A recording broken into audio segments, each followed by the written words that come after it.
Hello, everyone. Welcome to this webinar. As we're about to start, I'm going to give a few seconds for people to join us. So please make yourself comfortable as we're about to start a very important discussion here. And welcome. I'm going to give a few seconds for people to start joining us.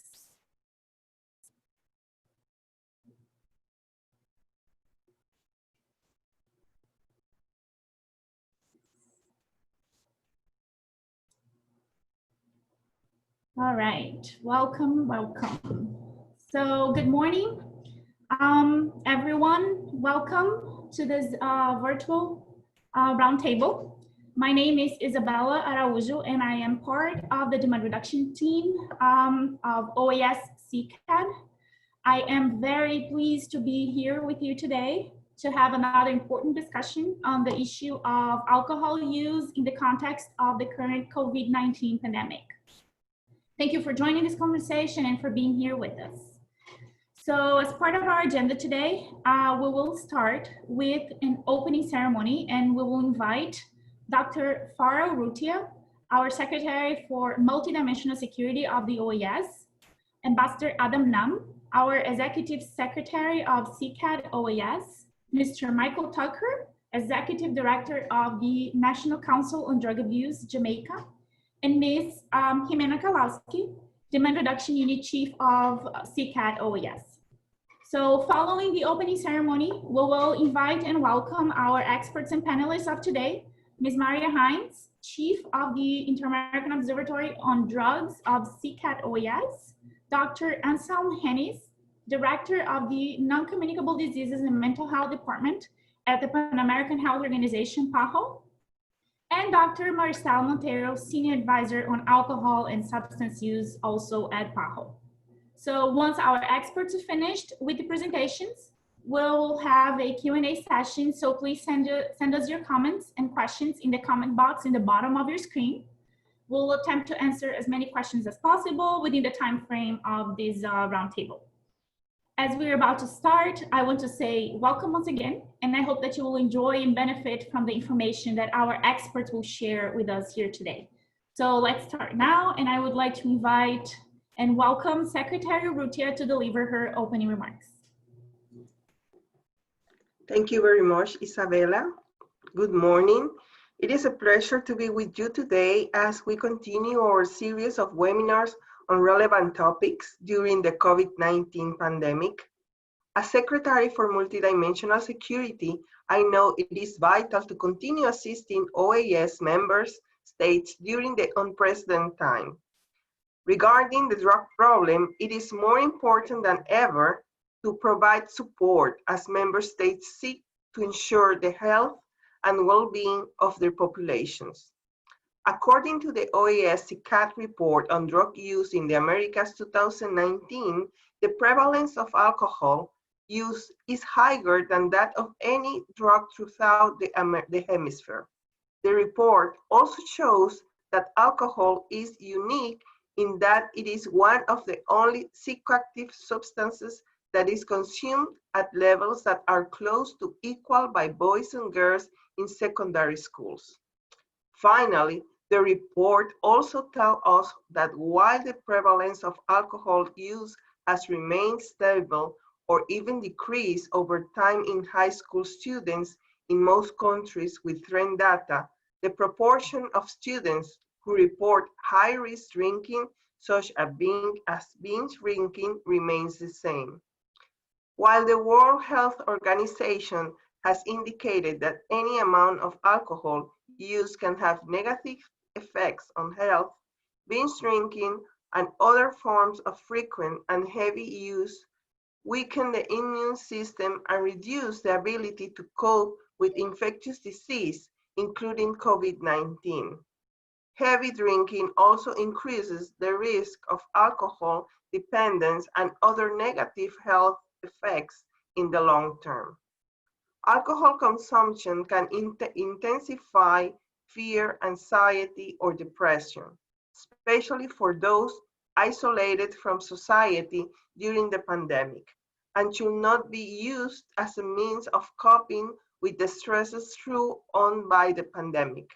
In the Americas, the harmful use of alcohol affects all countries, but unevenly. The negative impact of alcohol is higher in less developed countries.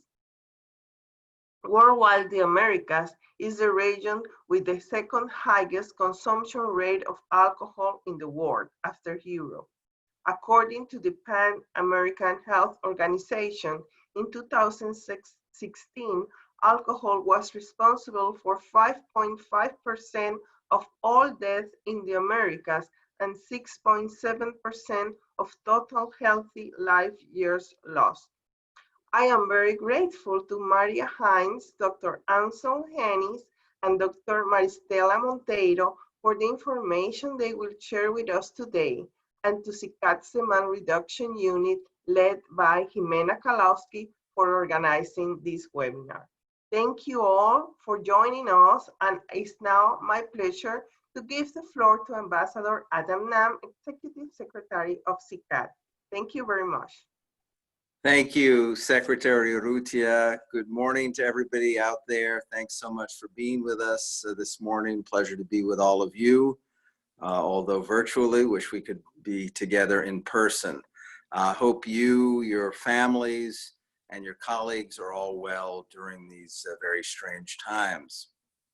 Alcohol, and Secretary Urrutia alluded to it, is the most widely consumed drug in the Western Hemisphere and in most of the world.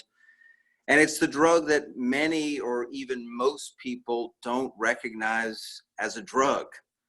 And the combination of that ignorance that alcohol is a drug and its prevalence and social acceptance is, of course, a very dangerous combination.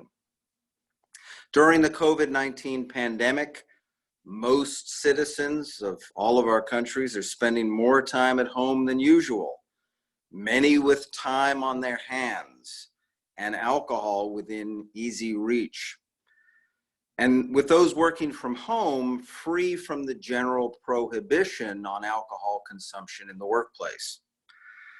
The mixture of more time at home, readily available alcohol, and social isolation can be literally as well as figuratively toxic, bringing on worsening mental disorders, affecting physical health, and leading to or intensifying problems such as domestic violence. Secretary Urrutia mentioned the Pan American Health Organization, and allow me to cite the World Health Organization, which notes that drinking alcohol does not protect from COVID-19. To the contrary, the harmful use of alcohol can affect the immune system, rendering individuals more susceptible to complications if infected. It's natural to feel stress and anxiety during the pandemic. All of us feel those things. Separation of loved ones, loss of freedom, and uncertainty are all real causes of concern. Excessive alcohol use, however, will not help people control this situation. I'm pleased, therefore, that we're holding this webinar today to provide important information on the subject of alcohol use during the pandemic. Thanks to CICAD's Demand Reduction Unit, led by Jimena Kalowski, you'll hear from her in a few minutes, for organizing today's event. And I should mention, we've already held such webinars in Spanish and in Portuguese.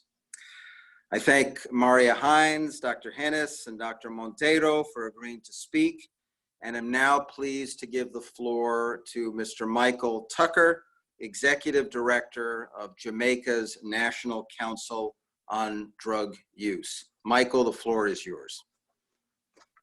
Thank you so much, Ambassador. Morning, everyone. To the participants. Alcohol has been, for many centuries, the most widely used psychoactive substance around the world. In Jamaica and the wider Caribbean, its use is widely accepted as a norm. In some cases, an essential part of social gatherings. In 2016, we did a national drug prevalence survey, and it showed us that for the Jamaicans aged 12 to 65 years old, 7% had used alcohol in their lifetime and 40% were current users of alcohol, with significantly more males and females reporting use of alcohol. And the average age of use for the males were 15 years. First use was 15 years for the males and 18 years for the females. We also saw where binge drinking is also occurring, where 1 in 3 men age group 35 to 44 years reported binge drinking quite frequently, while 1 in 7 women aged 25 to 34 years reported a similar behavior. In addition, 1 in every 6 males reported driving under the influence of alcohol, while 1 in 17 women reported doing the same. We understand that there's a challenge where adolescents are concerned because their access to alcohol is very concerning for us. We know where policies and laws against underage drinking are not enforced. So all-inclusive parties, where supermarkets, shops, bars are all sources of access and availability of alcohol to these young people. Ladies and gentlemen, Jamaica saw our first case of COVID-19 in March 4th, 2020. And since that, then our government has been very proactive in emphasizing hygiene, closing of bars, closing of nightclubs, sports bars, removal of dining facilities in restaurants, and closing our borders. So in other words, our tourist industry died. Large gatherings are not currently allowed, are limited to 10 people per gathering. Social distancing is enforced, and our hospital facilities were scaled up to include facilities for COVID-19 patients. So for the National Council on Drug Abuse, in collaboration with our Minister of Health and Wellness, we are developing our alcohol policy. We actually have a draft, and consideration for the effect of COVID-19 will be included in that document. The agency, along with the International Narcotics and Law Enforcement Department at the U.S. Embassy, has also responded to the public education program for society, where we've been emphasizing the harms and dangers of use of alcohol during the COVID-19 period, as it negatively impacts our immune system. And therefore, people who use alcohol are more likely to be infected. And those who have COVID-19 and are using alcohol are more likely to have a challenge in terms of recovery. In addition, we've started to train our guidance counselors, health and family life educators, deans of discipline, and most importantly, our parents in how to deal with our children in that COVID-19 environment. We're currently working to digitize our programs for virtual delivery to our youth population because we can't go into schools now. We're also negotiating with Yale University to get some of their video games for children to assist them in making the right choices concerning the use of alcohol. We are hopeful that eventually, aside from radio and social media, we'll also have a few television slots where we can use traditional media to give more useful information to the general public and our most vulnerable population about the negative consequence of using alcohol during this COVID-19 pandemic. I look forward to the presentations and discussions during this event. I'm just going to hand over to Jamina. Thank you very much.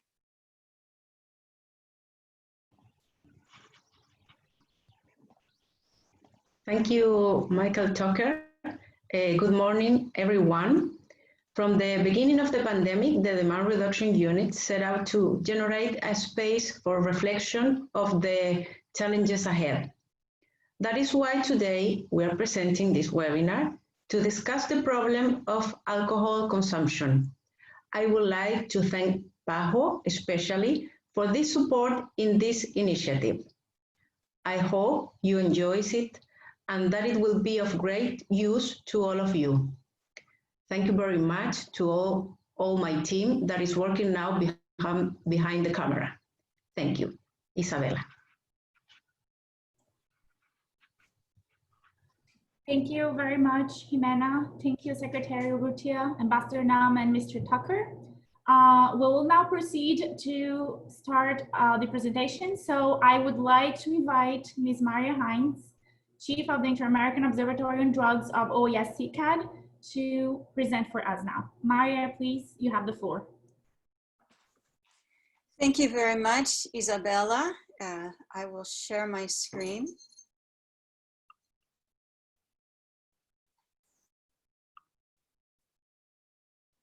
It's always an honor to be included in these presentations, especially with the good company that I am in terms of level of international presenters, and many thanks to Secretary Urrutia and Ambassador Nam for their introductory remarks.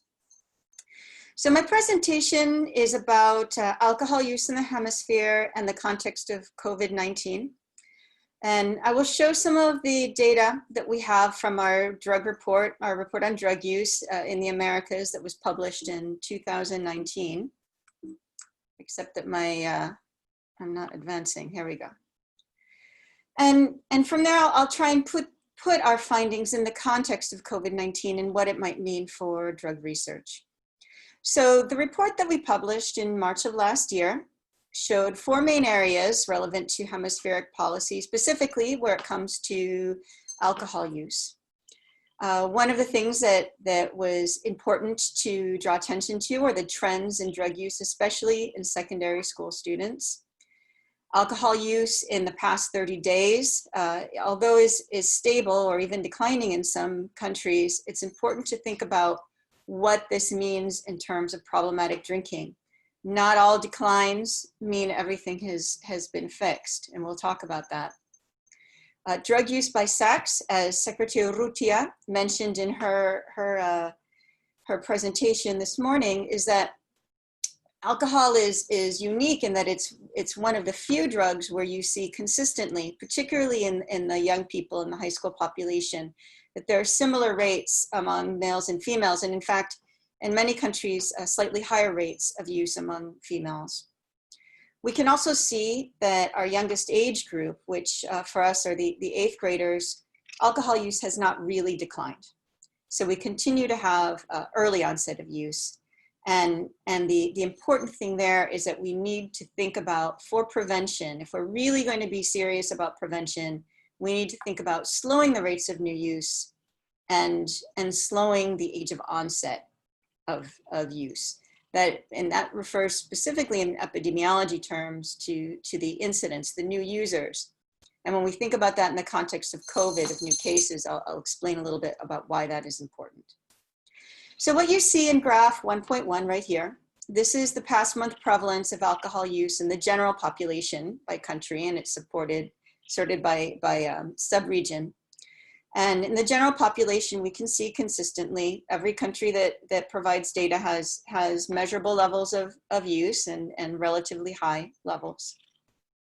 At high school students, we can even see that some of the rates are actually higher.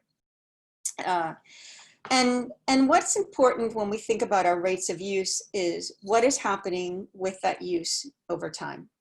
And I want to draw a contrast here between the numbers of countries that are able to tell us point prevalence for at least 1 year and the numbers of countries that are able to show us trend use over time. And it's about 1/3 of the countries. About 1/3 of the countries that collect data on substance use can show us changes in use over time. And this is fundamental. Changes in use are absolutely fundamental to monitoring, which is the most basic part of public health and public health interventions.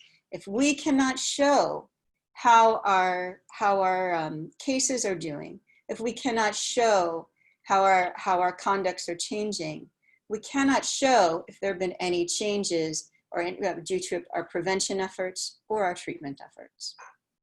And when we think about those trends over time, and we think about it within the context of high-risk drinking, the picture changes a little bit more. And so those countries, I'm going to jump back just so you can look one more time. The trends we see appear to be relatively stable or even in decline in a few countries. And yet, when we look at binge drinking in high school students, which is the highest risk drinking that we measure.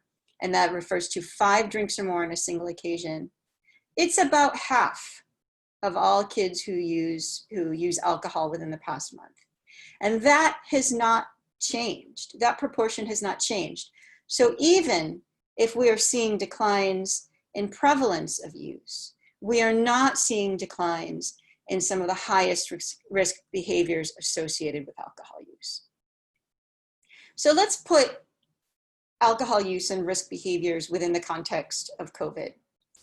And COVID-19 has raised a lot of questions. Ambassador Nam pointed out some of them and misperceptions that have come along with COVID-19. But some of the common questions that we have is, what is the impact of isolation on alcohol use? Has alcohol use increased or decreased as a result of people remaining at home? Are there greater health risks associated with COVID-19 for people who drink? What is the mental health impact on substance users and society in general? How does access to treatment change as a result of COVID-19? And what are some of the best practices for controlling alcohol use at home? And many, many more questions. But what is important here is that we do not try to second guess what the answers to those questions are. We should not assume what the outcomes will be. We need to base all of these answers on valid, reliable, scientific evidence. We should be monitoring these outcomes. And if anything, I would say that COVID-19 serves to remind us of the importance of science as a tool to fight disease and the active and ongoing public health monitoring. Again, trends, what are changes over time? We do not know if we do not monitor. And the fact of the matter is that countries that already were collecting and maintaining basic public health data regularly are in a better position to analyze the variables associated with COVID-19 that affect people and patient outcomes. But what do we do? What are ways that we might look at the alcohol use under COVID-19 if in fact we were not monitoring beforehand? And the example I have here is from the Canadian Centre on Substance Abuse that did a telephone poll asking about behaviors and substance use, alcohol and other drugs, cannabis particularly, while people were at home, and looked at how that data indicates change. And what you can see here is people who were home, who were sequestered because of COVID-19, about 70% of them reported that their alcohol use remained the same. About 12% reported that it had decreased, and about 18% reported that it had increased. Now I want to draw attention to the question that was asked, because without monitoring beforehand, you cannot compare what happened afterward. So the question was very specific, and it says, and this is for people who reported staying home, since you have been home, has your alcohol consumption increased, decreased, or stayed the same?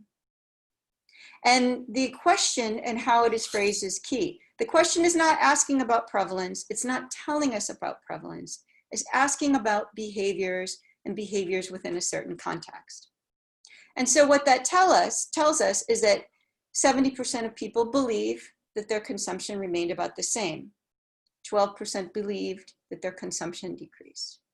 18% believed that their substance use increased.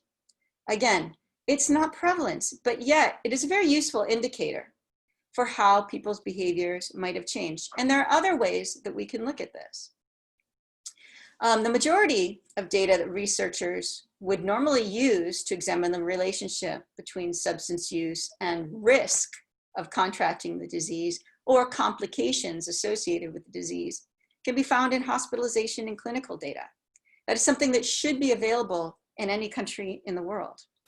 Systematic reviews of existing data are a very good way to look at patients' outcomes, especially when compared with the clinical histories of those patients.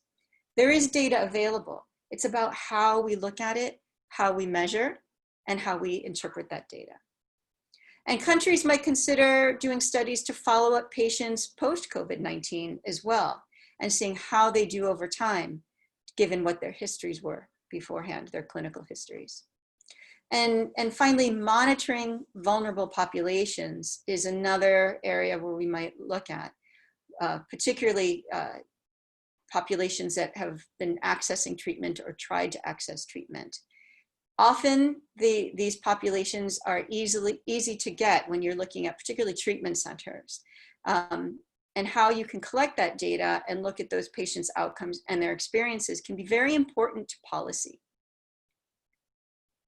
So although we might not, in every country in the hemisphere might not be in the best position to look at the long-term trends and how they changed under COVID, there are many ways that we can look at data that might still allow us to learn something about how the COVID situation impacted use, impacted health outcomes, and put us in a better position to think about how to respond to unexpected events in the future. And the main point here that I really want to get across, and I cannot stress enough, is that monitoring is fundamental to public health on every level. The countries that are carrying out monitoring are in a better position to understand the impacts, but it's never too late to start. We can begin putting in place the building blocks for good monitoring systems over time, and it's never too late to start. So as I hand the floor to my other colleagues who will talk in more detail about what is now known about health impacts, et cetera, of the COVID-19 issue, think about how it is that we can use the data that we have, or how it is that we can go about gathering new data without going into complicated, burdensome projects. There are many ways that we can look at it, and always thinking about public health and monitoring. Many thanks. Thank you very much. And I pass the floor back to Isabella. Thank you very much, Maria, for your presentation and for the valuable information you shared with us here today. We will post the link to the 2019 report on drug use in the Americas here in the comment box. We highly recommend you to access the report to find out information, to find out more about the information of your country and your region. I would like to invite now Dr. Hennis, Director of Non-Communicable Diseases and Mental Health Department of PAHO, to deliver his presentation. Dr. Hennis, welcome. The floor is yours. Yes, good morning. Thank you so very much for inviting me to take part, and I bring you greetings in the name of the Pan American Health Organization and our director, Dr. Chris Etienne. Now, my brief this morning is a little different, whereas the focus of this entire meeting is on alcohol. I've been asked to speak specifically about non-communicable diseases and COVID-19 to establish a context in which the work takes place. You can go to the next slide. Good. So this presentation will address the burden of non-communicable diseases and use the Caribbean subregion as the context, as the framework for the impact of non-communicable diseases in the region. Then we'll speak about non-communicable disease management goals and solutions. We'll use the example and the impact of COVID-19 and what it did to the management and the systems and facilities for non-communicable disease management. And then we will actually close by speaking to PAHO's response to NCDs and COVID-19. We can go to the next slide. Wonderful.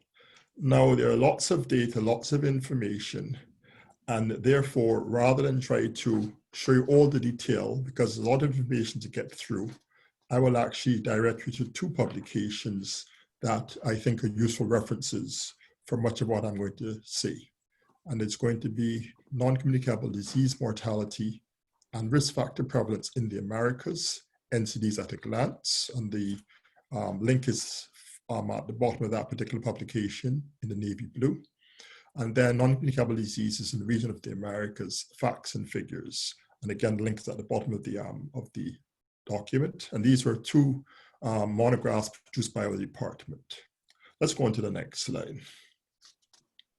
So just to set the context again, non-communicable diseases really are cardiovascular diseases, cancers, diabetes, and chronic respiratory diseases. And in the region of the non-Latin Caribbean, in 2019, there are an estimated 51,900 deaths in total in this subregion, of which 40,480 were due to non-communicable diseases. So in other words, 77% of all deaths in this subregion are due to non-communicable diseases. And of particular relevance also is that 38% of these non-communicable disease deaths are premature. And that means they take place between ages 30 and 70, when in many communities, this stage at which people are most productive and economically active and are helping to contribute to growth and development in their communities. So it has an impact on as many as 4 in 10 persons at a time when they're most productive. Now, we said before that 77% of all deaths are due to non-communicable diseases. And in that context, about 10% are due to injuries and 13% are due to communicable diseases. These are the infectious diseases, which of course now in this day and age, you must think of COVID, maternal and perinatal conditions, as well as nutritional disorders. And of the non-communicable diseases, 31% of deaths due to heart disease, 17% due to cancers, 11% due to diabetes, and 3% due to respiratory disorders like chronic obstructive lung disease and chronic asthma, and 15% are due to other causes. We can go to the next slide. Wonderful. Okay, now I've used the Caribbean subregion to make a number of points. One key point is that 9 of the 10 countries with the highest NCD mortality rates in the Americas are in the Caribbean. And you can see quite quickly that if you rank them from the top down, Guyana has the highest NCD mortality rate, followed by Haiti, Belize, St. Vincent and the Grenadines, Trinidad and Tobago, Suriname, Grenada, Antigua, Barbuda, Barbados. Then you come into some of the countries in Latin America. So really a tremendous impact on health and well-being for non-communicable diseases, particularly in the Caribbean subregion. Also, I'll draw your attention to the fact that in terms of mortality, more men are affected compared to women. And this is pretty universal throughout the entire region of the Americas. Next slide.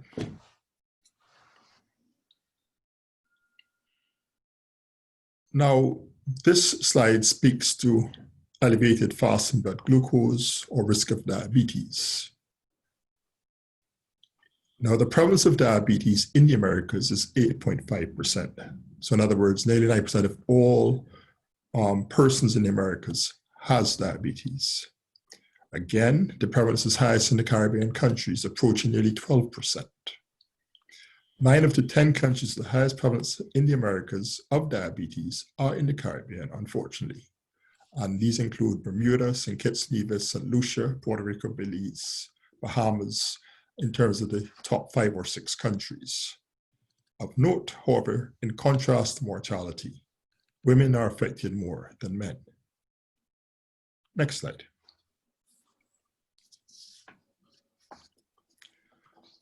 Elevated blood pressure, another one of the silent killers. The prevalence of hypertension in the Americas is 17.6%. Again, regrettably, 7 of the 10 countries with the highest prevalence in the Americas are in the Caribbean. And you see taking the top 3 positions are St. Lucia, Trinidad and Tobago, and St. Kitts and Nevis. And in contrast, in this particular situation, men are affected more than women. Let's go on to the next slide.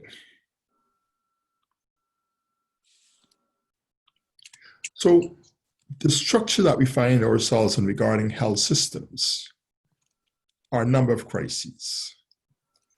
Health systems in the region of the Americas are weak and underfunded. There's fragmentation of care and poor referral systems. And in fact, the reality is that most of our health systems were built really for maternal and child health conditions and for infectious diseases, acute infectious diseases.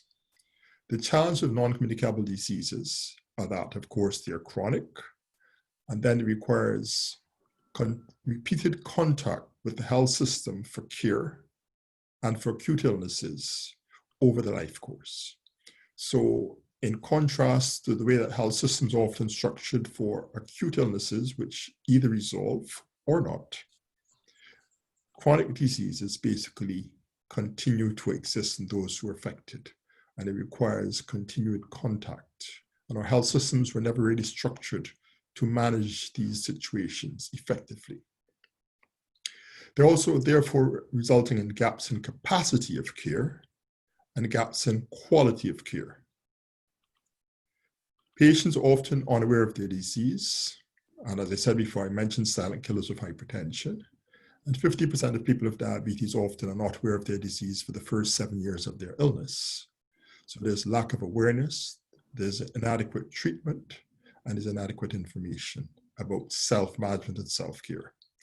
Right? Often it leads to poor disease control and outcomes, though we also have a gap of data in the region. And so the net effect is that it leads to hospitalization, increased cost of care. Next slide. Now we come to the COVID pandemic. These are the figures here for late June, and we're actually going to give you an update. So in the region of the Americas, let's get the figures from last night. There have been a total of 3.8 million cases, 3,841 cases, 609. The deaths numbered 203,574. And the countries with the highest number of cases, ranking by order, are the United States of America, Brazil, Chile, Peru, and Mexico. As we heard before, because of stay-at-home measures, there are many issues that are linked to increased risk in NCDs. In some cases, there's an increased consumption of alcohol in some issues. There may be increased smoking. There may be a decrease in physical activity. Diets have also decreased. I seem to see that there may be a problem in terms of my volume. So what I'm going to do then, let's see if I can improve my, let's see if this is any better. Okay, it's clear, okay. Sorry about that. So basically, stay-at-home measures are leading to an increase in some of the risk factors for NCDs, namely poor diets, less physical activity, smoking, and in some cases, drinking of alcohol. And you'll hear a bit more about that from my colleague who will speak after I have finished.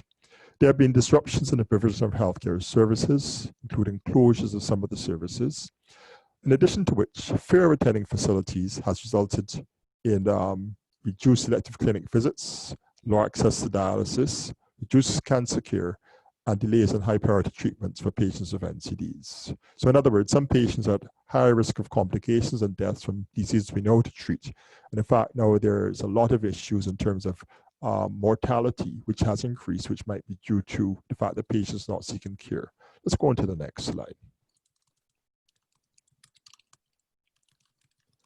We also know, regarding COVID, that persons with hypertension, persons with diabetes, cancer, chronic kidney disease, and chronic respiratory diseases are at a higher risk of having severe illnesses linked to COVID, and in some cases having a higher risk of contracting COVID if exposed. In China, for example, 28% of persons with cancer and COVID-19 died, compared to the overall death rate for people without cancer of 2%. And we know in Latin America and the Caribbean, there are 1.2 million people with cancers. Among people with diabetes, the risk of death is doubled in those with severe COVID, and we know that there are 62 million people with diabetes in our region. Smoking, as we heard, also increases the risk of respiratory diseases, and 15% of persons in Latin America and the Caribbean still smoke. Let's go to the next slide. Good. Now, What happened in response to COVID? And the answers are pretty dramatic. When COVID struck, in terms of health systems responses, as many as 33% of countries, and this is a quick rapid survey we did across the world, and this is some of the data from our region where 27 countries responded, as many as 33% of all staff for NCDs were assigned partially for COVID. In some cases, 33% were partially assigned, 22% were fully assigned, and all NCD staff in about 7% of cases were reassigned for the COVID response. So there are disruption in terms of provision of staff. Let's go to the next slide. So as many as 96% were to some level reassigned. This slide here now, the colors are good again. Okay, this slide here shows basically what happened in response to funding allocations for COVID. In terms of the yellow bars, okay, let's just focus on the red bar, little red bar. And that just says basically at the very beginning of the epidemic, just one country allocated between 51 and 100% of the NCD resources to COVID. The bar in the middle is the data not available, and the top bar is that there was no funding allocated. So basically, there's very little change in funding to allocation to COVID from NCD funds. Lots of information were missing, and it didn't really change during the course of the epidemic. We can go to the next slide. In terms of countries with outpatient services during COVID, and this here speaks to, again, to levels of disruption. So basically, 67% of outpatient NCD services were open with limited access or staff in alternate locations or with different modes of delivering services. Outpatient services were open in about 22% of cases. They're closed in 7% of cases, no response in 4% of cases. So there was disruption in NCD services in as many as 96%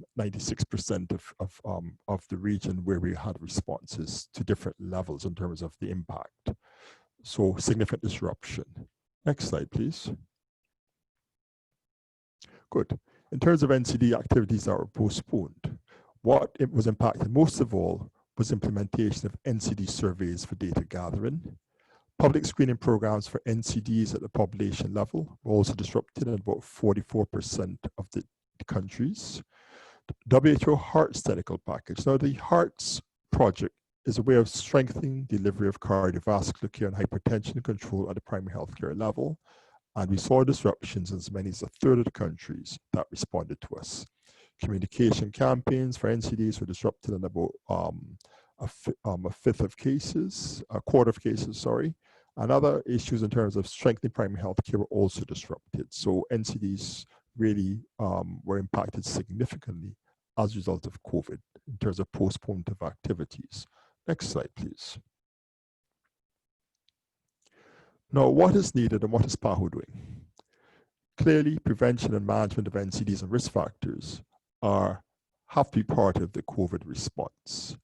And in fact, what we have been seeing is that many large companies, as part of corporate social responsibility, has been trying to take the space to increase their agenda. So for example, you may have cigarette manufacturers offering face masks and ventilators. We even saw, for example, in terms of global efforts and initiatives for COVID, some of the large sugar-sweetened beverage companies being sponsors. There's needed for timely access to healthcare and essential medicines for NCDs to prevent severe cases of COVID or to treat severe cases of COVID. And also we need to maintain and strengthen policies to control risk factors, which include alcohol. Technical guidance on maintaining NCD services is also quite important. Support services to reduce smoking, alcohol, and unhealthy diets, and communication materials and social media use to create awareness and then to inform people as part of our risk communication strategy. Not just people living with NCDs, but also healthcare workers and the general public. Next slide, please. So we set to work, and in fact, there are a number of materials that are now available. These are the health provider NCD fact sheets, and it recognizes the fact that people living with NCDs are more likely to become seriously ill and to die from the disease. So what do? This is guidance for health providers on reducing health risks, emphasizing continuity of care, and also addressing mental health needs, because many more of us will suffer from the mental health stresses related to knowledge of COVID, also joblessness, inability to leave one's home, etc., etc. So many more of us are impacted directly by the mental health challenges, even if we're not impacted directly by COVID per se. Next slide, please.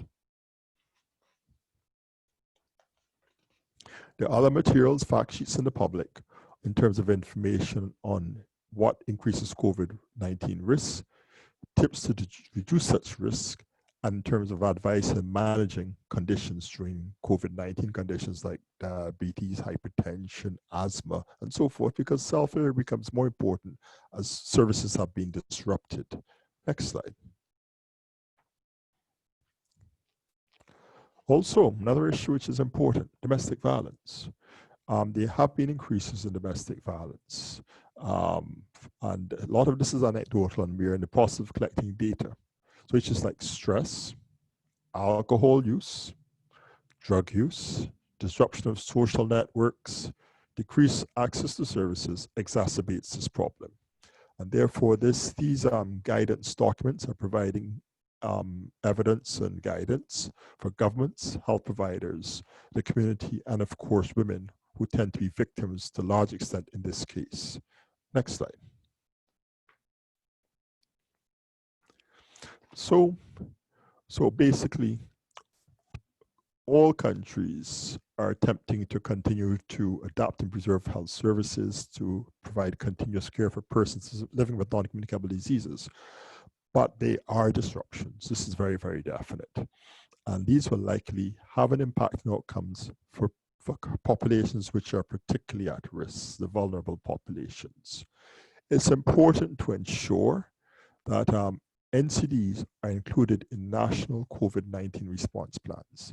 This really is the very first time that we are aware of that there's being an interplay between a pandemic, an infectious disease pandemic, and non-communicable diseases and risk factors such as tobacco and particularly alcohol, whereby we now have to consider these conditions as increasing risk of severe illness and or premature death. And therefore, it is important that all countries include non-communicable diseases and their risk factors, including alcohol, in their national COVID response plans. Collecting information is key. So surveillance systems must include data collection on NCD-related comorbidities in patients with COVID-19. The more we understand, the more we learn of the tremendous impact on adverse outcome for those of NCDs. Infrastructure and methods for telemedicine, virtual consultations, and other strategies need to be scaled up quite rapidly to continue NCD service delivery during outbreaks and other health service emergencies. Also, technical and communication needs of health program managers during this pandemic will inform more technical cooperation, because the whole idea is that we have to build back after this epidemic is over, because it might be with us for some time. And we have to learn from this pandemic to hopefully reduce the impact of future outbreaks or similar health crises. Thank you very much for your attention. Thank you. Thank you very much for your presentation. Dr. Hennis, the burden of non-communicable diseases is indeed very significant, and therefore has a great public health impact. We appreciate this special view of the burden of NCDs in the context of the pandemic, and how it has impacted the health services in the countries, and how it can assist us in the prevention and management of NCDs during this public health crisis. Before we proceed, I would like to remind you all to please send your questions and comments through the comment box in the bottom of your screen. We will answer your questions at the end of the last presentation. I would like to invite now Dr. Maricela Monteiro, Senior Advisor on Alcohol and Substance Use at the Pan American Health Organization. Dr. Monteiro, you have the floor. Welcome.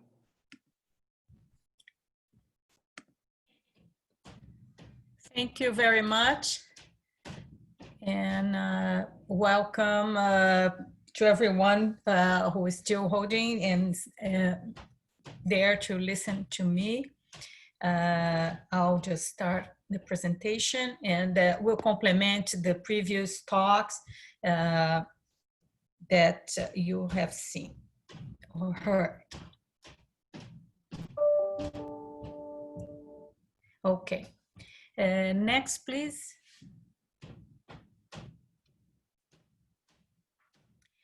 So to fully understand how alcohol relates to COVID and what can be the impact and measures that can be taken in the post-COVID recovery phase, I would like to start by describing briefly how it was before COVID-19. What did we know about alcohol before the pandemic? Next.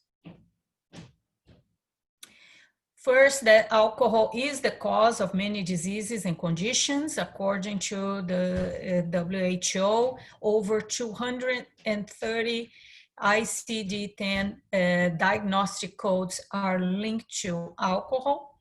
Alcohol is a drug. It causes intoxication, changes brain functions, is toxic to cells and tissues, is a carcinogenic, just like tobacco, and there are no safe levels of use that will not be linked to that cancer risk. Alcohol decreases the immune system. It is an immunosuppressant and has been linked already with HIV, tuberculosis, pneumonia, and some STDs. Is teratogenic, meaning that affects the fetus during pregnancy if the mother drinks. And of course, is an addictive substance. And with continued use, you develop tolerance, and from the tolerance, you can develop withdrawal symptoms and have alcohol dependence. Next. Alcohol causes over 3 million deaths a year in the globe. And as it was mentioned before, it's related to 5.5% of all deaths in the region of the Americas. That means about 372,000 deaths at least yearly, and is causing also 6.7% of the disability life years due to all causes. And as you can see here, it's related in different levels to some of the chronic conditions and also mental health conditions that are all related to what we see now in during the pandemic. Next. So the evidence has been clear of the impact of alcohol on health. And here I just show two key studies and articles and commentaries, and basically indicating there is no level of alcohol consumption that improves health. So alcohol consumption should not be considered as a healthy lifestyle or behavior. Next.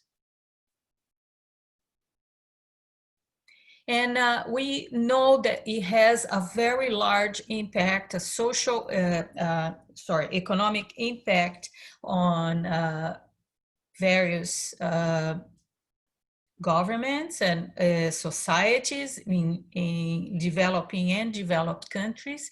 And I put here some of the studies that we know. And so we're talking about a drug that causes 7.3% of the whole GDP of Brazil, and 5.4% of in New Zealand, 1.5% in India. That is a country where the majority does not drink. It needs to be reminded that. In Thailand, 2%, South Africa, 1.6% of the GDP, which is a very large impact. Next. In the United States, it is also a drain to the society. It causes a $249 billion loss due to alcohol drinking from various causes. So the cost of alcohol or of a drink does not cover the impact that it causes on the individual and others, and to society as well. Next. This is another example from the United Kingdom. So from developed countries, you can see that the impact is even larger, and it causes 21 billion pounds to the government. Next. So in the region, we, as was mentioned earlier, alcohol consumption is the second largest of the WHO regions after Europe, and it is a flat curve with trends that remain the same in the most used indicator, which is the total per capita consumption in liters of pure alcohol. So it's combining all beverages, and it has remained the same since the year 2000. And in contrast, Europe, despite being the country still with the largest consumption, it has been decreasing over time related to policies that have been implemented. Next. And here is the situation specifically for the Caribbean countries. You can see around 8 is the average for the whole of Americas, and in 6.4 is the average in the globe. And you can see that about 50% of the countries listed have a consumption above the regional and global level. Next. When you look at prevalence in the adult population of heavy episodic drinking, the same as Maria mentioned before for youth, the same definition of 5 or more drinks on occasion at least once a month, we have very high rates. Always males more than females, and it can be up to almost 47% of males in Trinidad and Tobago have this type of consumption. That's data from 2016. And the lowest we have in this sub-region is in Jamaica, but it's still a quarter of males that engage in heavy episodic drinking. Women have much lower rates. Next. And now with young people, 15 to 19 years old, the prevalence is also very high. It's between a quarter to 40, up to 40% of young people that males more than females that engage in this type of drinking. And reminding that young people should not be drinking at all.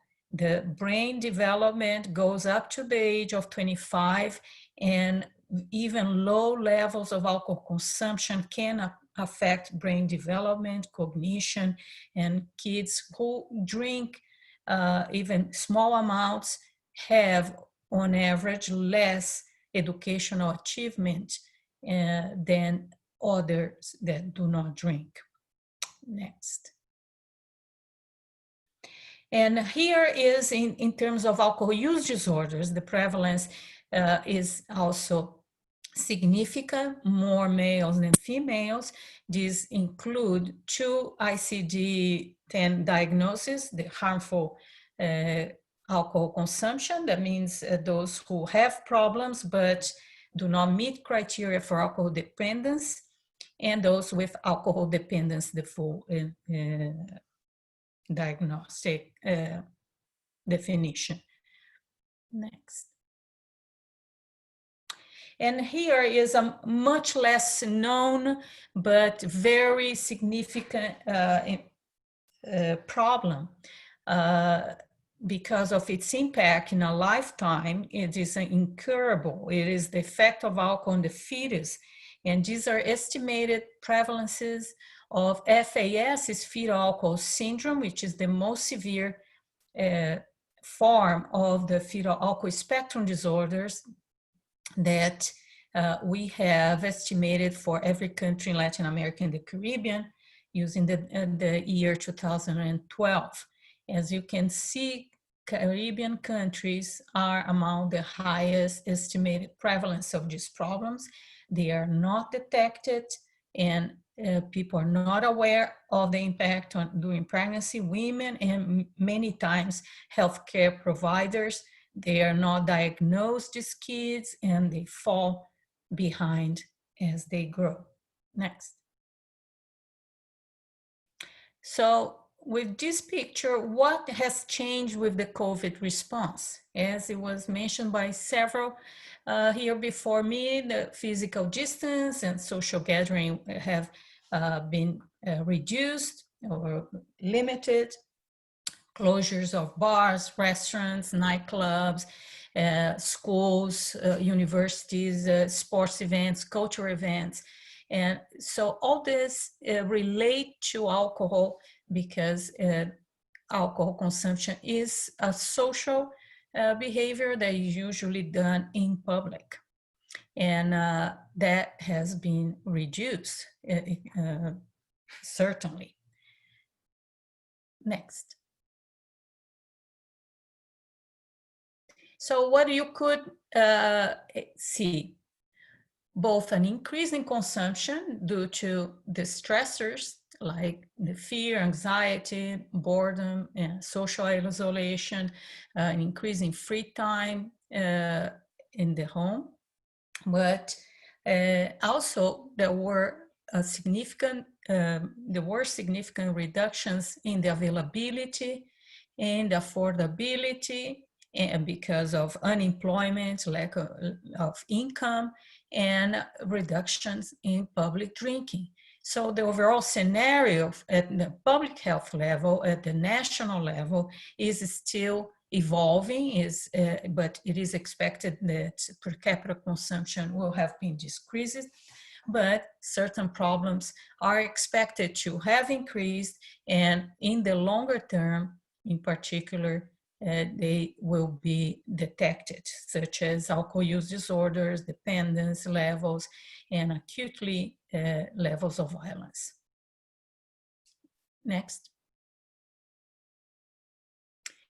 The policy changes specific to alcohol, there were globally varied substantially also in the region.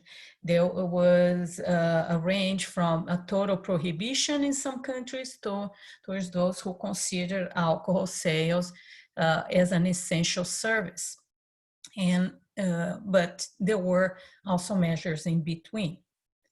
Next.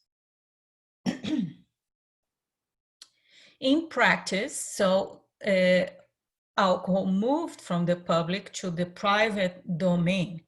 And it's important to consider what does that mean? Because, for example, the example that Mariah gave about Canada is very illustrative. Canada has 65% of the population who drinks some alcohol. And of these, 45% of men drink and have episodic drinking occasions. And young people, 36% of males and 7.8% of women drink like that. So when you do a survey about COVID impact and people say that they didn't change their consumption, that includes those people that a significant proportion that drink heavily before COVID, and they continue to drink in the same way, just at home. So that's why we see or may see when we have the statistics, but there are several reports of increases in domestic violence. And the use of alcohol in the home, when you have a family, means that you're drinking during the day, possibly, and in front of your kids, and sometimes with your kids or adolescents who are at home most of the time. Next. Another issue that popped up immediately with the COVID epidemic was the spread of misinformation.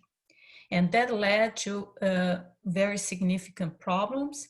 One example was in Iran, that in which alcohol is illegal, but it immediately began to spread the information that it would protect, alcohol consumption would protect against the virus.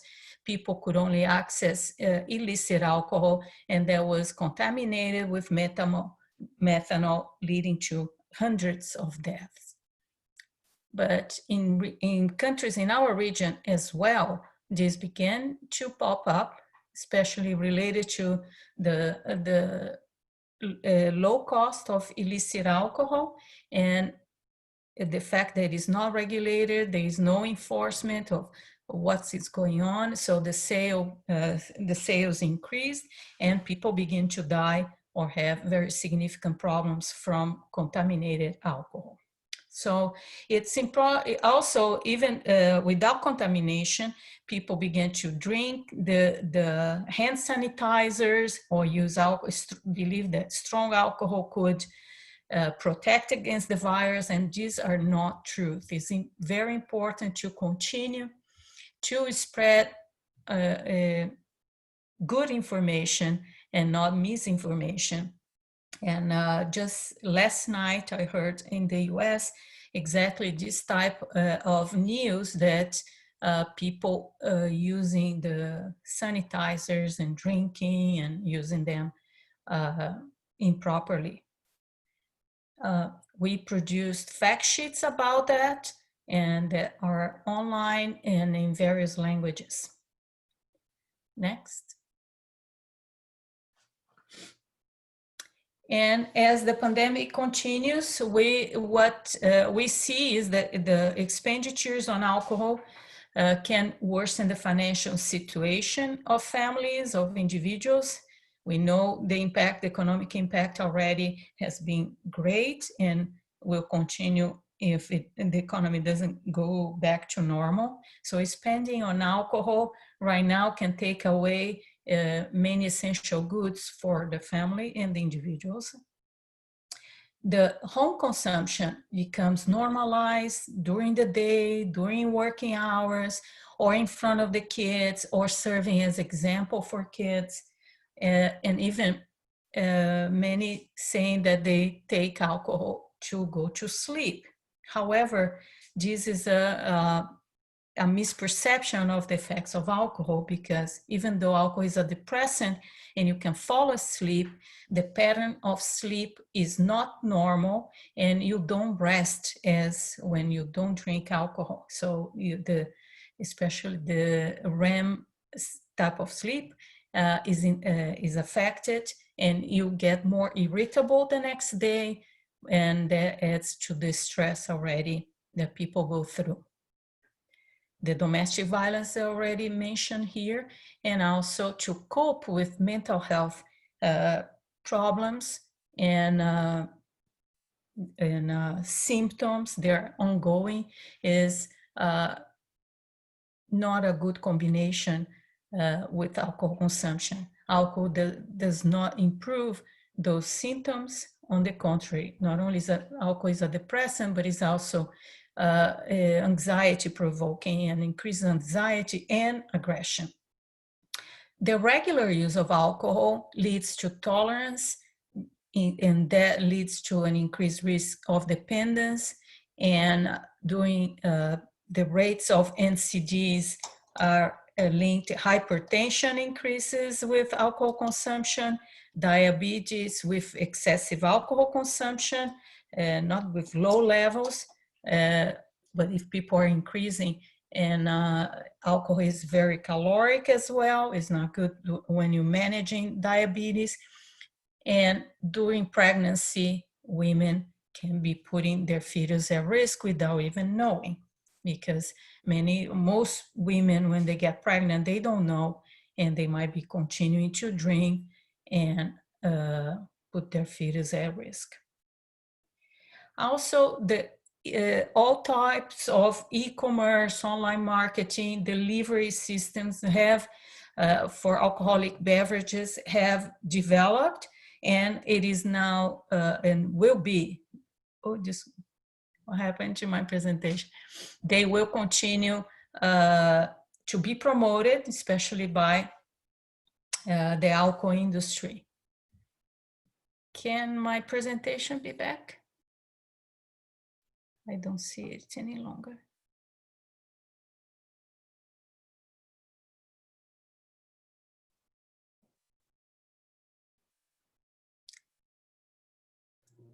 Hello? Sorry, just a second, we're working on it. Okay. Technical glitch.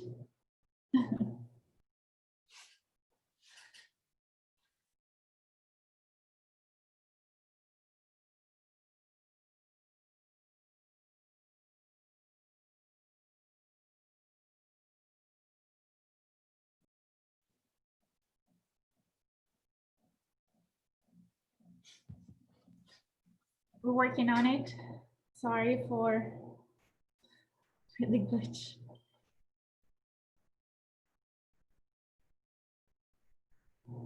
Okay, so we lost connection with the person that was had the presentation up, lost connection. Maristela, do you have the presentation in front of you? You can just continue presenting without showing the slides, perhaps. Yeah, let me pull that up then. So we're trying to fix it.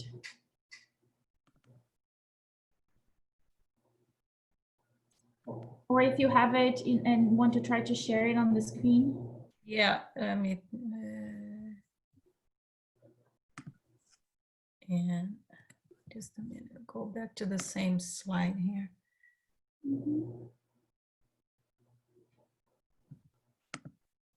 Okay.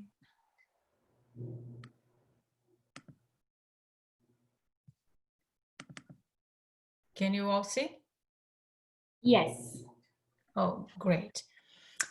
So the previous slide is going back is the Sorry, fact Dr. Montero, you may want to click on to make the presentation mode. Yeah. Might be better. Yes.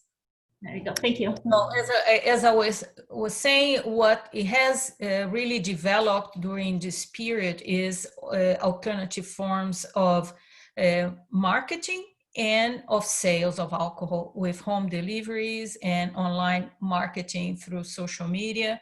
And this may solidify now and may expand because they were quite effective in some countries.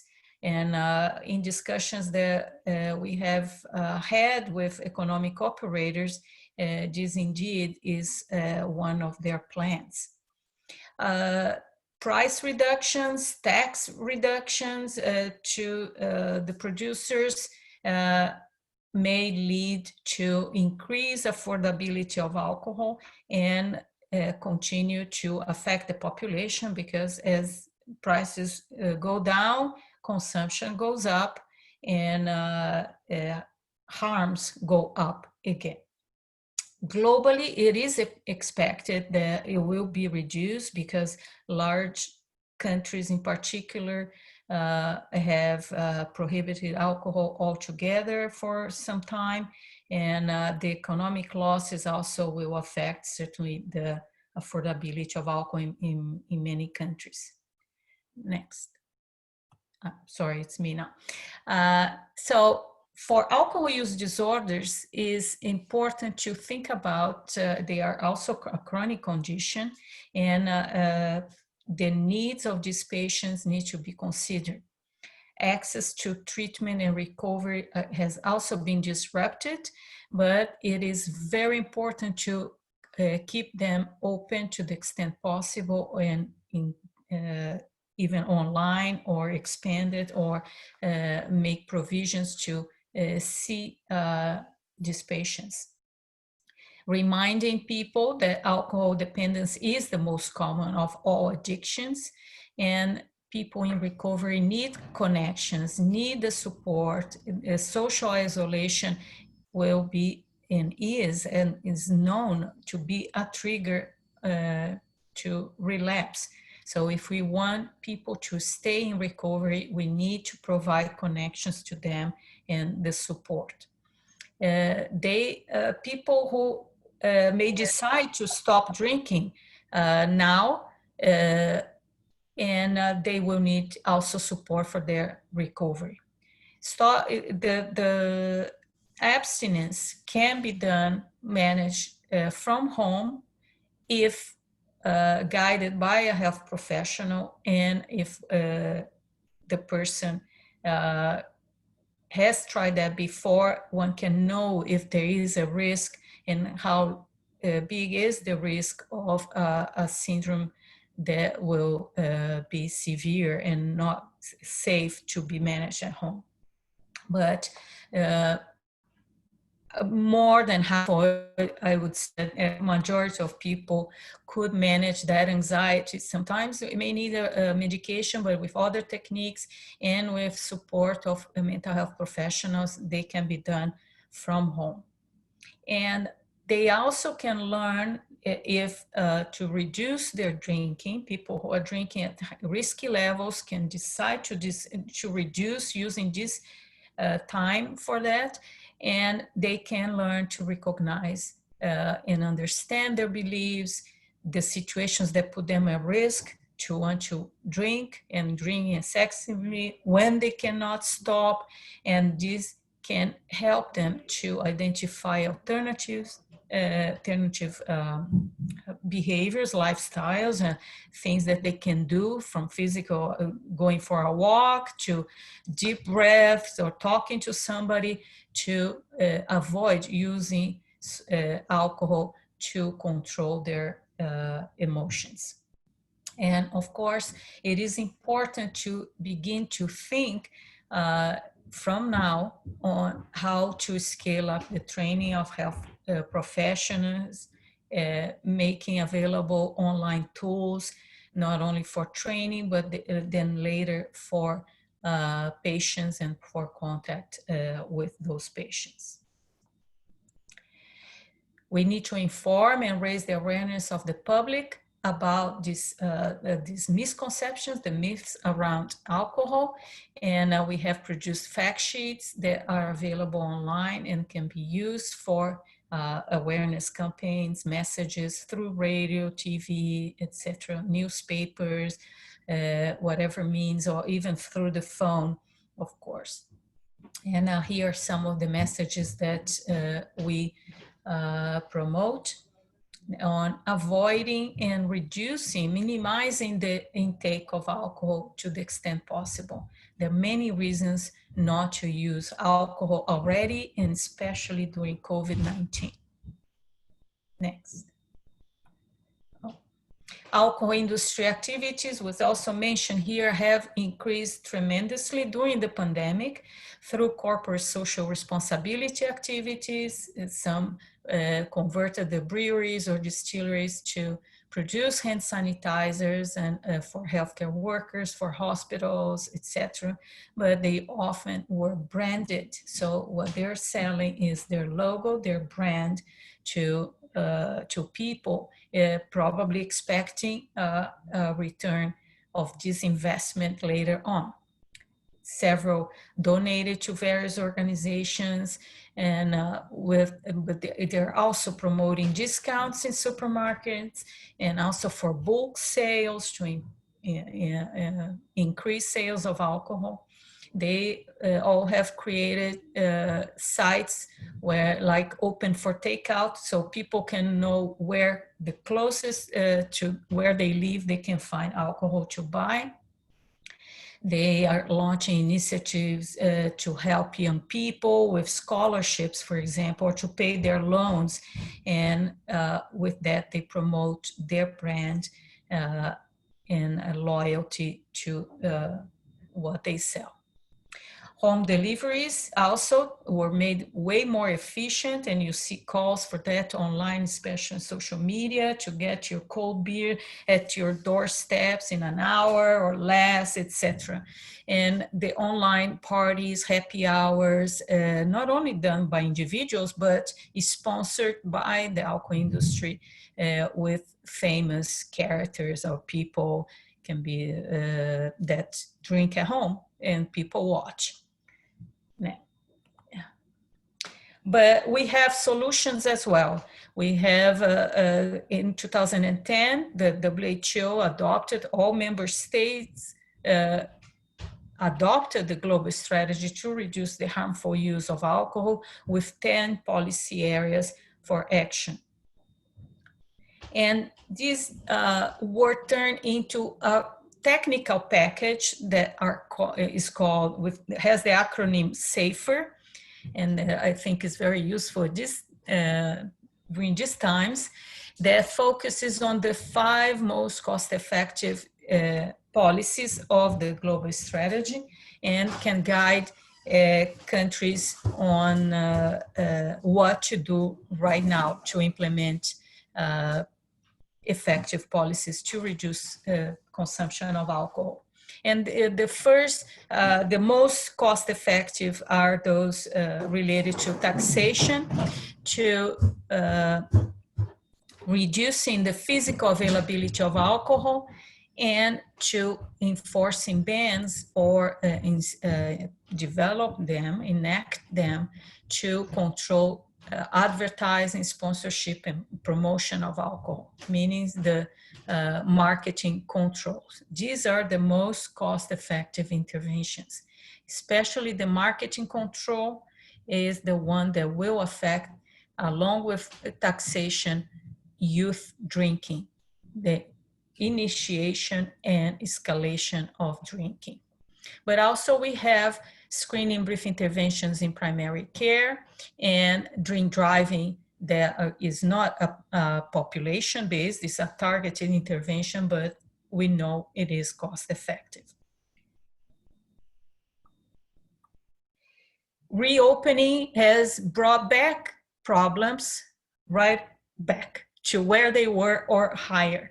So here is an example from South Africa that totally banned the sales, transport, consumption of alcohol, sometimes with rough police enforcement. But the moment they open up, the lines to buy alcohol, as well the problems in emergency rooms doubled more than before. So it's important to keep the alcohol control policies during COVID and avoid weakening them.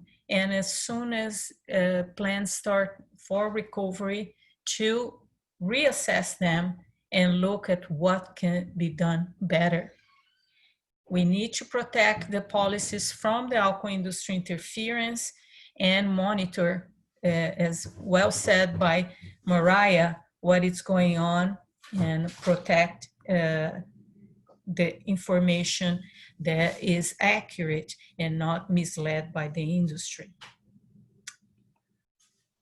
The NCD Alliance, which is a very large global NGO, is mapping the alcohol industry responses to COVID-19 around the world, and anyone can submit a case study. And here we have of those on alcohol. It is being done for all unhealthy commodities, but we see here one example from Jamaica that Red Stripe donates malted beverages to nutrition programs, not only They are caloric, but they are branding their alcohol drink to kids, adolescents, and adults. I want to finalize my presentation recommending and asking your help to disseminate and implement the PAHO survey on alcohol and COVID in your countries. You can disseminate them. This is an online survey approved by the PAHO Ethics Committee that is ongoing since the end of May, will go until the end of June.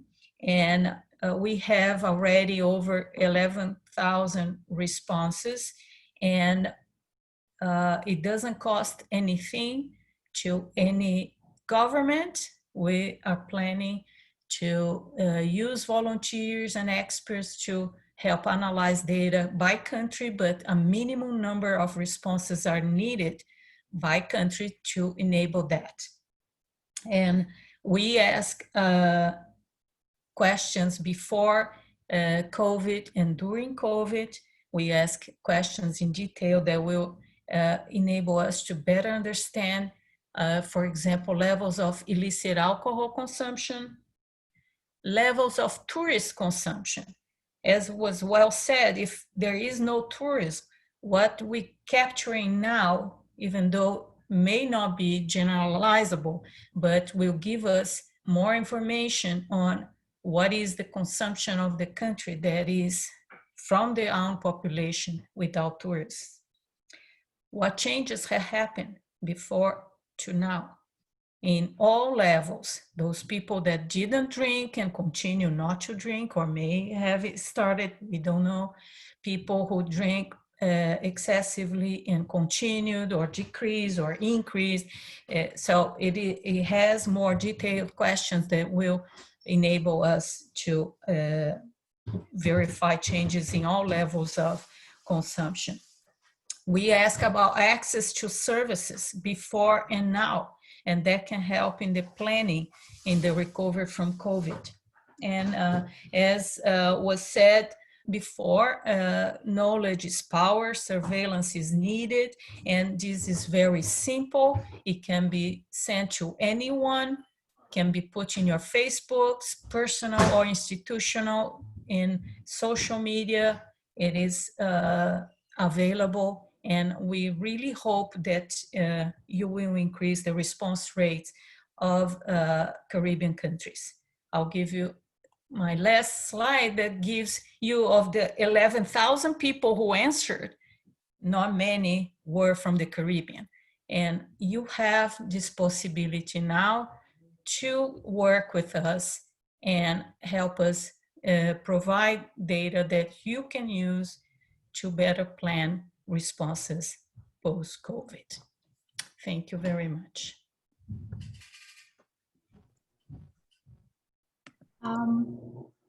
Thank you very much, Dr. Montero, for this very interesting and rich presentation. Just to reiterate what Dr. Montero said, please check out the survey on alcohol use in the context of COVID-19. We have already posted the link in the comments box, and we will also send it to you in the follow-up email that you will receive after this roundtable. Please disseminate the link in your country so PAHO can collect as much data as possible and have more information on the impact of alcohol use during the pandemic in your country and in the region. We will also post all presentations today on the ISUP website. ISUP is the International Society for Substance Use Professionals. You need to register and create a profile to access the network. We highly encourage you to join it. Subscription is free, and you can find great resources on substance use, and it's also a great network for professionals to find information on training opportunities and other relevant research. We will now proceed to the Q&A session. We have here some hands raised, so we're going to start by inviting those who have raised their hands. I see the first person was Jacqueline Andres Penting. Jacqueline, please state your country and your question, please.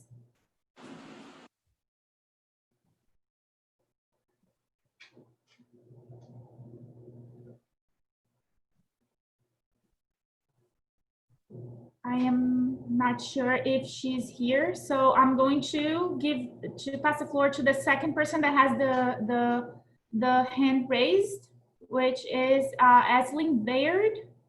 Aisling, would you like to ask your question? If not, if I don't hear from Jacqueline or Aisling, I will proceed to the questions that we received in the Q&A box. I can see here that we have people from several countries from Africa, Trinidad and Tobago, Paraguay. We're very happy that you're all here. We also have people from Grenada. So I see that some people from Africa are asking some interesting questions. The first one is, do we have any data on total per capita consumption in the general population in Africa or East Africa? Because we see increasing consumption. I know that PAHO only focuses on countries of the Americas, so I'm not sure if either Dr. Hennis or Dr. Montero wants to say something. Maybe they can refer to the regional office in for Africa, but I'll let them answer the question.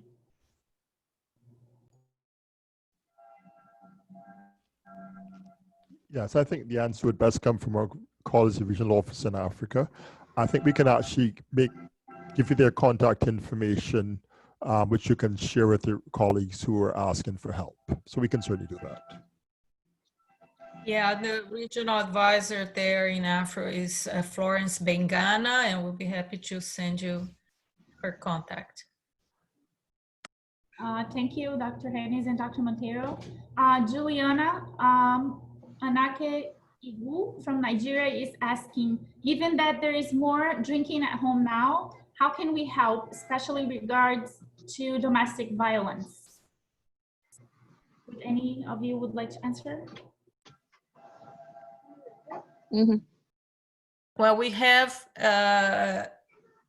several fact sheets on domestic violence, but basically it is for people to have, or women to have a plan to talk to neighbors or somebody they trust to where they can go if they need help, to know where is a shelter or a place that they can go and if there is a crisis, and to get mental health advice as well, either online or look for services.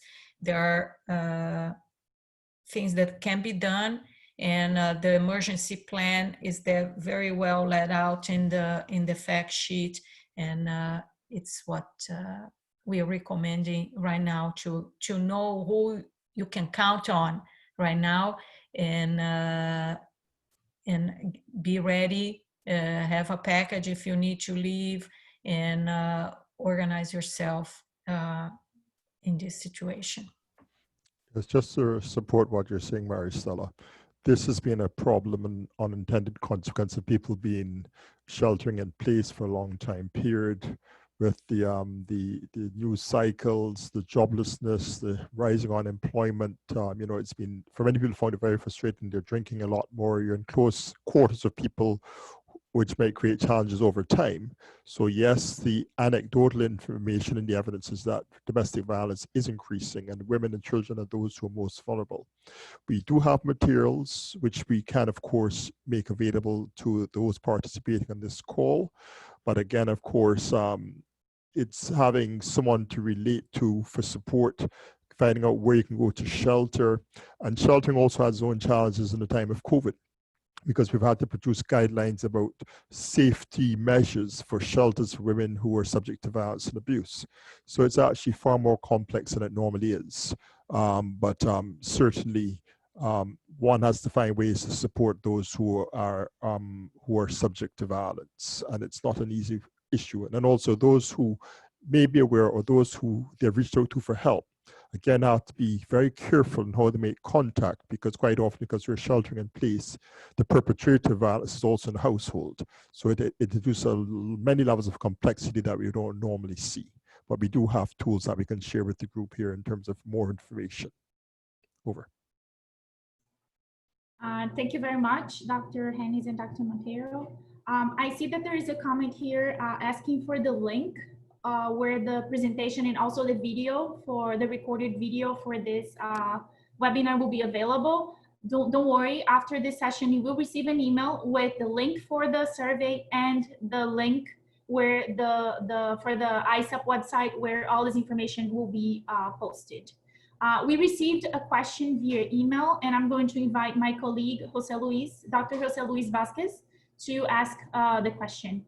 Dr. Vasquez, you have the floor. Thank you, Isabella. Sorry about the power outage, but here in Virginia, in Arlington, we experienced a power outage. Apparently it's resolving now. So sorry, Dr. Montero, for the interruption. But just remember to please, as you can see here on the screen, to participate on the survey. And here through the email, Eslyn Baird, who also has raised her hand on advance, sent us her question. And she or he says, what is the best approach for young persons who experience loss or trauma and choose to self-medicate with alcohol use to deal with the pain or to deal with insomnia? Thank you. So Dr. Montero or Dr. Hennis, if you could answer, please. Yeah, I can take that. Well, first, it is to access the information. Using alcohol to manage your emotions is never a good idea, and particularly now, it's even worse.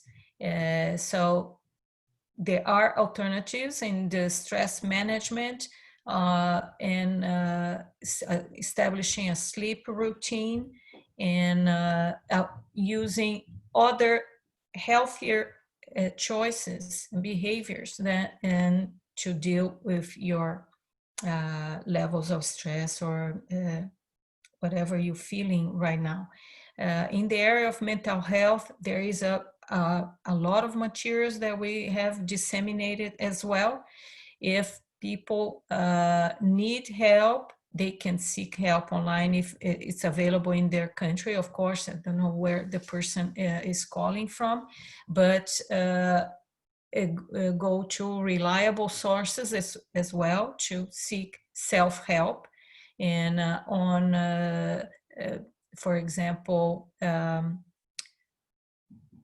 mindfulness and controlling the stress, going for walks or runs, and young people need to first identify these feelings and write down and begin to think what they can do instead of using alcohol in the first moment. So when they have the urge or have that moment, they can use something alternative. Yes, of course, there is no recommendation of drinking at this point, not only during COVID, but to deal with mental health issues. Yeah, there are a lot of issues, as you said quite rightly, Marcel. It is also the whole issue of relying on your social networks, working the support mechanisms for your immediate family or wider social network. And this can be very helpful for people at high school or in universities. As you said, again, physical activity is also very, very helpful. Finding a pattern of how one lives in terms of eating, in terms of sleeping, in terms of being physically active. Also reducing the news. That is also very helpful. Turning that television off where you're constantly bombarded by bad things happening round about you. The issue of mindfulness, there are many devices and tools in terms of calming songs and so forth and so on. And then of course, if things really are beyond one's ability to self-manage or to manage situations using the support structures, of course, then there's a whole issue of psychosocial support. I think one of the issues that we tend to see more of now is that getting access to psychosocial support has become a challenge on its own because of the such significant increased demand in these times. But it certainly is, if people are not coping given their within the structures in which they exist, clearly want to seek help beyond. They are solutions, and alcohol certainly is not a solution. Yeah, just to complement, of course, never seek isolation. Look for your friends or family, people you trust, at least to vent your frustrations. And people should also learn how to listen to others without preaching, without judging, and establish a good communication. And just by doing that initially, your levels of stress, talking about your problems already can help. Thank you very much, Dr. Vasquez, Dr. Montero, and Dr. Hennis. As we continue with our questions, I'm going to read a question from our friend Paulette Atkinson from NCSA Barbados. She's asking, what recommendations would you give for delivering education to alcohol manufacturers and retailers?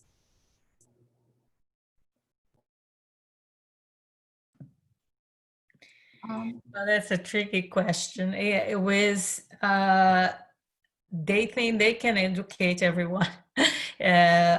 We now are articulating actually requests what they can do to reduce harmful use of alcohol. So far, since the adoption of the global strategy, they have not come up with solutions or alternatives that have proven to work to reduce consumption and harms from alcohol. So everyone has a responsibility towards maintaining and preserving public health. Unfortunately, it's not through a partnership, we believe, with the alcohol sector that we can achieve that. What we say is, in all the documents we have recommendations for every stakeholder, and they need to have a product that is of quality, that has information to the consumer, and that requires, of course, regulations from governments on labeling. That is the government who decides on the health warning. It's not the industry. They're doing on themselves, and many times this is not helpful. And they can also stop interfering with the policies that we know work. Of course, these policies interfere with their business, and we understand that they may have a hard time in accepting them, but they have been undermining the process of policy making, and this is what will be useful for them not to do. Thank you very much. I'm going to continue with the questions. I have here a question from Patricia Duncan Ashby. She says, thank you for including me in this rich discussion. And she asks, has additional support been provided significantly, both of financial and material nature, to the National Alcohol and Drug Use Prevention Program as an essential provider for policies and management, especially when there are other competing health care concerns in the period of COVID-19 from PAHO and NADAPP? Someone would like to answer this question? Well, the policies that we do recommend require very limited financial resources. We are open to technical cooperation with every member state on how to implement those policies. We have a legal team, an economics team on how to establish the taxes. And actually, we are promoting that the use of health taxes to help in the recovery from COVID. We can achieve both a reduction in the harmful use of alcohol and an improvement in the level of revenues that can be used for improving health services or providing more prevention services, or a campaign in the case of alcohol, but even for general improvement of health systems. And this is a tool that countries should make available and should use to the extent possible. Thank you very much, Dr. Montero. I'm going to read a question here from Beverly Becksch. Is there any data that show a comparison with individuals between 18 and 24 years that drink alcohol, and those that do not drink alcohol are not high academic achievers? What is the level of the consumption? I don't know if Maria can answer this question, maybe based on the data that was collected in the report, or Dr. Hennis and Dr. Montero as well, if Pajo has any data on that. Please. We don't have data that compares academic achievement, but certainly there's data that compares those age groups. The report on drug use in the Americas from 2019. If you look into that report, you can see breakdown by age groups. And that is for every population that we study, including university students. Although I do not think any of our English-speaking countries have university surveys yet, but certainly general population and secondary school students. Thank you, Maria. Yeah, and what I know is from the scientific literature, and that it starts very early on. There are studies that show that kids who start below age of 14 to drink alcohol, they have less educational achievement, and many will not get to the university. There is, as consumption increases, the dropout rates increase. So when you do a survey of university students, you're not covering all of them who never made it even to high school. And so this is a long-term effect that may seem, when you look at just individually, as small. Of course, it seems that it's a small problem, but it's not. And I probably can find comparisons among university students that their education, the average grades are lower when they drink excessively compared to controls. There is a wealth of information on that. Of course, being in university is already a great achievement in many of our countries, and it may not be failing or not failing, but is less achievement than between drinkers, heavy drinkers, and not heavy drinkers. And this it may impact people who are more vulnerable, and needs to be taken to that perspective. We're never just gonna find that if you drink, you're gonna fail your whole life. It is a conjunction of factors. Thank you very much, Maria and Dr. Montero. I'm going to read two more questions.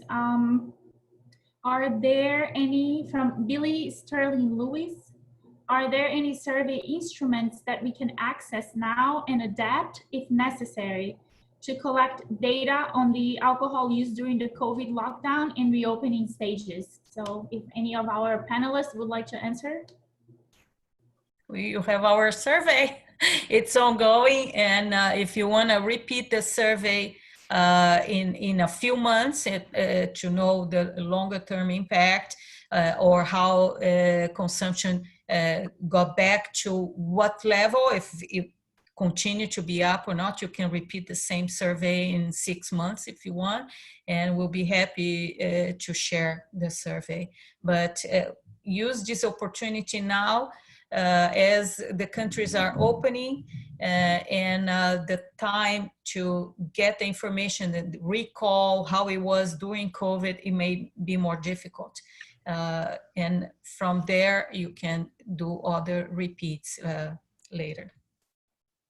Thank you. And also just reminding that if you work for one of our member states, the Inter-American Observatory on Drugs they're experts in doing surveys. So if you would like to make a consultation, Maria is the head of the observatory.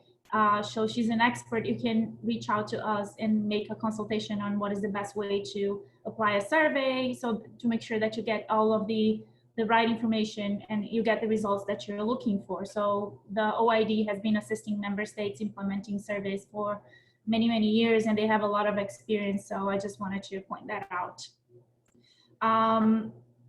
Let's see. I have a question from Gabrielle Bazil. She's asking, what alternatives can we offer to alcohol consumers so they can reduce their consumption? I think we already discussed a little bit about this. She's from Haiti. I don't know if anybody wants to say anything else or if that was already responded. Then I will read one more question here from Dave Albay from the Philippines. During the community quarantine ordered by the government, there was a total alcohol ban imposed in the whole country that lasted for more than 8 weeks. What danger did that pose to immediate cessation of alcohol consumption for heavy alcohol drinkers? Don't we have a recommendation for governments in imposing such drastic measures? Maybe someone would like to answer. Yeah, we did not stay to fully ban alcohol. It did happen in a few countries, and people who had difficulty, did not have a stock at home, and may get into full abstinence, they would go to the emergency room. And also a good opportunity to have a conversation about treating alcohol problems. But we recognize that also in some people, in some cultures where alcohol is part of the social life, it will be not acceptable to fully ban alcohol. But you can limit the access by putting limits on how much you can buy in a supermarket, or what is the home delivery, or the amounts. We're learning from this experience to prevent the next time to have bulk sales or discounts, things like that. For the person who is with alcohol dependence, refuses treatment and want to continue, this is a hard conversation that needs to be taken, and including policymakers, because staying home is exposing dramatically the rest of the family to several other problems, the harm to others, and these people have the same right to be protected by the state in these conditions. And so the decision at the end is from the government, but I think services need to become available, continue. These are, if for abstinence and severe abstinence, the services need to be open for these people. Just like if you have another, broke your leg, you need the ER, and those people continue to go to those services. Thank you very much, Dr. Montero. As we approach the end of our roundtable, I want to say thank you again to all of our panelists and experts, Maria Hines, Dr. Montero, Dr. Hennis. Thank you so very much for all of the rich information that you provided here today. I'm sure that it was very useful, and that we're receiving a lot of good comments here on the chat. If any of our experts and panelists have any words to say before we close, now is the time. If not, Dr. Hennis? Someone asked, what can they do? And I think really, given what we're seeing, it requires that every member of civil society and every technocrat has a role to play. We are at a time that we have never seen such an interplay between risk factors, between alcohol, between diseases, between a pandemic. And I think really there are many lessons to learn. And I think certainly as we go forward and we build back our societies and so forth, we have to see how we can do it better. And certainly reducing alcohol consumption, we've heard of all the dangers, we've heard there's no safe level of alcohol, etc. What do? We need to advocate more. We need to hold our governments accountable. We need to protect our citizens. So whatever we can do that advances those agendas, we need to hold the private sector accountable. We need to say that corporate social responsibility should never be a way to further their marketing agendas. So we have to do what is right and what moves in the direction of a better society. So I think we all have a role to do. We have to find out how we can advance the agenda to reduce alcohol consumption, to prevent fetal alcohol syndrome, to prevent violence, to prevent road crashes, etc. And the rules are there, the tools are there, and I'm sure that Dr. Montero will make all the various tools like SAFER and so on available in the chat afterwards, so everyone can see, for those who do not know, but we all have to step up to the plate and do what we have to do to make a difference for the better. Thank you. Thank you very much, Dr. Hennis, for these encouraging words. Thank you all for being here with us today. Please stay in the lookout for the email that we're going to send you soon with important information on the survey, the presentations. It was a pleasure being here with you all today. I hope that you have enjoyed. I hope that the information was very useful. And I really hope to see you all soon in the near future, where we'll be discussing new topics related to substance use and in the COVID pandemic. Thank you so much. Stay well. Till next time. Thank you. Thank you. Thank you, everybody.